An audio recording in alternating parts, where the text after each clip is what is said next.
And welcome back. Well, dating isn't easy. Finding the right person takes time, and there can be a lot of uncomfortable and awkward moments in between. So joining us now to help avoid those sticky situations is Mike Domitrz. He's an author, speaker, and founder of the Date Safe Project. Great to see you. Thanks for having me back. Yeah, appreciate it. What I love about the conversation today is that I feel very often you focus on young people, so it's the college age, maybe even high school, and maybe, you know, violent situations or being careful when we're young. And today the focus is on mature adults and sort of not ignoring this huge population of single people who want to meet someone nice, Yeah. or the right person. Exactly. You know, we do a ton of work with U.S. military around the world, and a lot of my audiences are 30 to 65. It's not uncommon. Same with corporations and organizations. So it's really important we're having this conversation for everyone. Yeah, so we're really talking 30s and up here in terms of dating today. So you talk about avoiding awkward situations. What are the awkward situations that you think come up in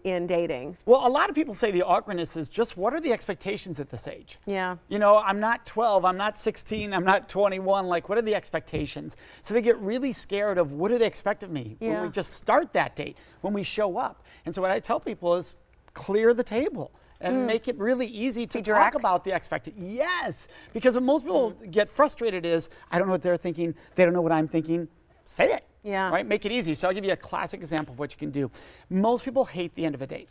Like, that's their fear all night. Yep. Like, oh, at the end, do they expect a kiss? Or do they expect this? Yeah. What are the expectations? Or knowing maybe you don't want to do that. Knowing, Right. you know, wanting to not just avoid it, but knowing for sure you don't want to be in that situation, knowing you don't want to kiss that person. Yeah, exactly, Molly. So what you want to be able to do is, let's say you've been on a dinner for an hour or so, and you're having a really good time. And so you simply say to them, you know, I'm having a great time tonight. I don't know about you, but do you hate how awkward it can get at the end of a first date? Now, everybody's going to say, yeah, I hate that.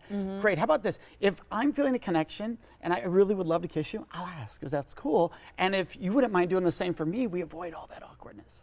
See, I think that's a little weird in a way. And I'm just being honest. Yeah. I was trying to picture myself Sitting at the table saying that? Yeah, and really liking someone and wanting it to be organic and not coming across as like trying to Contrive. plan everything and make it awkward. Well, that's just it. The idea that it's going to be organic and spontaneous if I don't say this is the myth. What happens at the end of the date? You sit there going, should I kiss them? Are they going to kiss me? And you make ridiculous conversation. You're filling time. There's nothing spontaneous about the end of a date. Nothing. So one thing you have to do is let go of the movie Hollywood scene that you've got in your head, that this is going to all happen magically. so romantic. It doesn't work that way. Good point. So what's neat about that is a person is able to relax in and go, oh, wow, like, they're assertive. Like, if they want to kiss me, they're going to let me know. Then when you do, they're like, oh, this is awesome. Yeah. It's more spontaneous, because now that it takes away all the guessing, you just get to enjoy the intimacy. And if you don't want to, you feel comfortable saying no, because you've already established communication. Yeah. But then if they say, do you want to kiss? And you're like, no, I don't. It's like, there's rejection immediately. How you handle that can really make Nobody a huge likes difference. rejection. Yeah. So what you do is you make them feel good about the fact they gave you a choice. Your mouth looks clean, but I don't want to kiss it. Yeah. Here's a great example. You say something like, thank you so much for asking. You know, most people don't, they just go for it. And that gets really uncomfortable, because like right now, I'm not feeling that connection. And so I so appreciate you asking. That was awesome. So you reinforce that they gave you respect, they gave you a choice. Because what we often forget is you're assuming you wanted the kiss at the end earlier when you said, oh, I hope it's going to be organic, I hope it's going to be spontaneous. Yeah. You're not encountering the time you didn't want the kiss. And by saying just ask me, it allows you to have the chance to say no before they try to do something you don't want done. Yeah. Because it seems like you want to display a confident personality without coming across as overbearing. Exactly. Well, let me give you an example. Sometimes when you give people these guidelines, they come in almost with a militant approach. Like, look, you're going to ask before you kiss me, and look, nothing's going to happen tonight, and look. And then you're like, then he goes, don't worry, because I didn't want to kiss you. And you're sitting there going, are you trying to have fun, or are you just going through an interview process? Right. So one thing you want to realize is do all this with fun. Like, be sincere and authentic and be like, I'm looking forward to a great time tonight, right? So, for instance, if you're the one who feels like you've been invited and you think they're going to pay for everything, and you don't like that can set an expectation, early on go, you know what? It's so great you asked me out, because I think we're going to have an amazing time tonight. It's not fair you have to pay for all that. How about I pay my way, you pay your way, and let's just have a great time tonight. Yeah. So it's fun versus, hey, you're not paying for me because you ain't getting anything.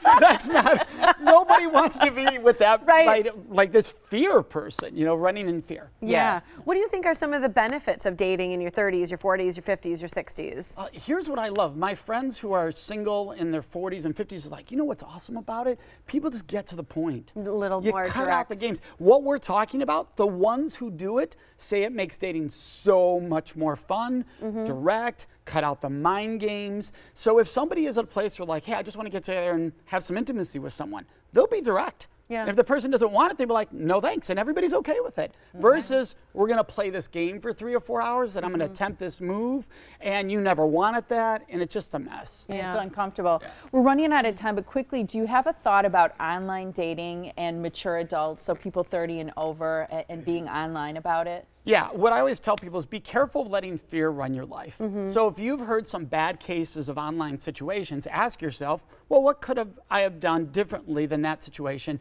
so it's a safer, better environment for myself? You know, as public as possible. Go bowling, right? Meet at a bowling alley. Something silly and fun that takes away the pressure. It can make all that a lot easier. And I think be honest about your intentions, because I've heard this from people too, is if you want a commitment or you just rather date and kind of get a feel for it, be whatever your intention is, it's okay, but just be that's honest about it. Yeah, and that's why you want to declare it right off the bat. One of the dumbest things people do is they create this false expectation for themselves. Like they lie to themselves. Like, oh, I'm only for casual, when they are for serious. They're the ones lying to themselves. That's what I think happens a lot. All my friends say that too, is people just are not clear on what they want, so they're putting out something that they're really not going to follow through with. We ran out of time, but I want to make sure people know how to find you. It's datesafeproject.org. You can find out more about Mike there and his entire project too. Thanks for being here today. Thanks for having me back. Always good stuff. Thanks, Mike.